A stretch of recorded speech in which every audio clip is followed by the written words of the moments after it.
ಒಂದು ಪ್ರಿಯಾಂಕ್ ಖರ್ಗೆ ಅವರ ರಾಷ್ಟ್ರೀಯ ನಾಯಕರಾದ ರಾಹುಲ್ ಗಾಂಧಿ ಯಾರಿದ್ದಾರೆ, ರಾಹುಲ್ ಗಾಂಧಿ ಅವರ ಅಪ್ಪನಿಗೆ ಪ್ರಧಾನಮಂತ್ರಿ ಆದಂಥ ಸಮಯದಲ್ಲಿ RSSನ ಬ್ಯಾನ್ ಮಾಡೋ ಪ್ರಯತ್ನಕ್ಕೆ ಕೈ ಹಾಕಿದ್ರು, ಆಗಿಲ್ಲ. ರಾಹುಲ್ ಗಾಂಧಿ ಅವರ ಅಜ್ಜಿ ಏನಿದ್ದಾರೆ ಇಂದಿರಾ ಗಾಂಧಿ ಅವರು, ನಿನ್ನೆ ಪ್ರಧಾನಮಂತ್ರಿ ಆಗಿದ್ದವರು, ಅವ್ರಿಗೆ ಸಹ ರಾಷ್ಟ್ರೀಯ ಸ್ವಯಂ ಸೇವಕ ಸಂಘವನ್ನು ಬ್ಯಾನ್ ಮಾಡಲಿಕ್ಕೆ ಆಗಲಿಲ್ಲ. ಅವರ ಮುತ್ತಜ್ಜ ಏನಿದ್ದಾರೆ ಜವಾಹರ್ಲಾಲ್ ನೆಹರು ಅವರು, ಅವ್ರಿಗೆ ಸಹ ಇದನ್ನು ಬ್ಯಾನ್ ಮಾಡೋದ ಪ್ರಯತ್ನಕ್ಕೆ ಏನು ಕೈ ಹಾಕಿತ್ತು, ಅದರಲ್ಲೂ ಸಹ ಅವರಿಗೆ ಯಶಸ್ಸು ಸಿಗಲಿಲ್ಲ. ಪುನಃ ಈಗ ಪ್ರಿಯಾಂಕ್ ಖರ್ಗೆ ಅವರು ನಮ್ಮ ಕರ್ನಾಟಕ ರಾಜ್ಯದಲ್ಲಿ ಅವರ ಸರ್ಕಾರ ಕಂಪ್ಲೀಟಾಗಿ ಫೇಲಿಯರ್ ಆಗಿದೆ. ಯಾವುದೇ ಡೆವಲಪ್ಮೆಂಟ್ ಆಗ್ತಾ ಇಲ್ಲ. ಗೂಗಲ್ ಅಂತ ದೊಡ್ಡ ದೊಡ್ಡ ಕಂಪನಿಗಳು ಬೆಂಗಳೂರನ್ನು ಬಿಟ್ಟು ಆಂಧ್ರ ಪ್ರದೇಶಕ್ಕೆ ವಲಸೆ ಹೋಗ್ತಾ ಇದ್ದಾರೆ. ಇದನ್ನೆಲ್ಲ ಜನರ ಮನಸ್ಸಿನಿಂದ ಮರೆಮಾಚಬೇಕು, ಸ್ವಲ್ಪ ಡಿಸ್ಟ್ರಾಕ್ಷನ್ ಮಾಡಬೇಕು ಅನ್ನುವಂಥ ಕಾರಣಕ್ಕಾಗಿ ಕಾಂಗ್ರೆಸ್ನ ಸರ್ಕಾರದ ಎಲ್ಲ ಮಂತ್ರಿಗಳು ಪ್ರಿಯಾಂಕ್ ಖರ್ಗೆ ಅವರನ್ನು ಹಿಡಿದುಕೊಂಡು ಜನರನ್ನು ಡಿಸ್ಟ್ರಾಕ್ಷನ್ ಮಾಡಲಿಕ್ಕಾಗಿ ವಾರಕ್ಕೆ ಒಂದೊಂದು ಇಶ್ಯೂ ಬಗ್ಗೆ ಮಾತಾಡ್ತಾರೆ.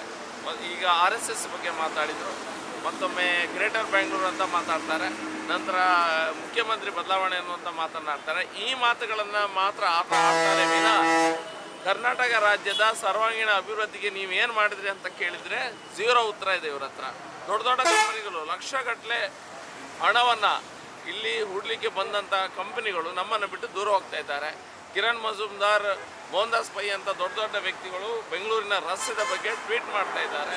DK ಶಿವಕುಮಾರ್ ಆಗಲಿ, ಪ್ರಿಯಾಂಕ್ ಖರ್ಗೆ ಆಗಲಿ, ಮುಖ್ಯಮಂತ್ರಿಗಳಾದಂಥ ಸಿದ್ದರಾಮಯ್ಯ ಆಗಲಿ ಈ ವಿಷಯದ ಬಗ್ಗೆ ಮಾತಾಡೋದಿಲ್ಲ. ಮಾತೆತ್ತಿದ್ರು ಕೂಡಲೇ ಬೇರೆಯೇ ಒಂದು ಜಾತಿ ಜನಗಣತಿ ಅಂತ ಸ್ಟಾರ್ಟ್ ಮಾಡಿ ಅದ್ರ ಬಗ್ಗೆ ಸಹ ಅಲ್ಲಿ ಸಹ ಸ್ವಲ್ಪ ಡಿಸ್ಟ್ರಾಕ್ಷನ್ ಮಾಡುವಂಥ ಕೆಲಸಗಳನ್ನ ಮಾಡಿದರು.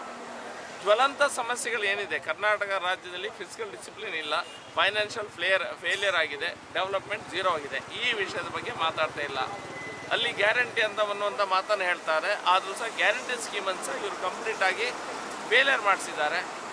ಯಾರೆಲ್ಲ ಈಗ ಗೂಗಲಲ್ಲಿ ಪೇ ಮಾಡಿಕೊಂಡು ಸಣ್ಣ ಅಮೌಂಟನ್ನು ಆಚೆಗೆ ಟ್ರಾನ್ಸ್ಫರ್ ಆಗಿದೆ ಅವರದ್ದೆಲ್ಲ BPL ಕಾರ್ಡನ್ನು ಚೇಂಜ್ ಮಾಡಿ APLಗೆ ಬದಲಾಯಿಸಿದ್ದಾರೆ.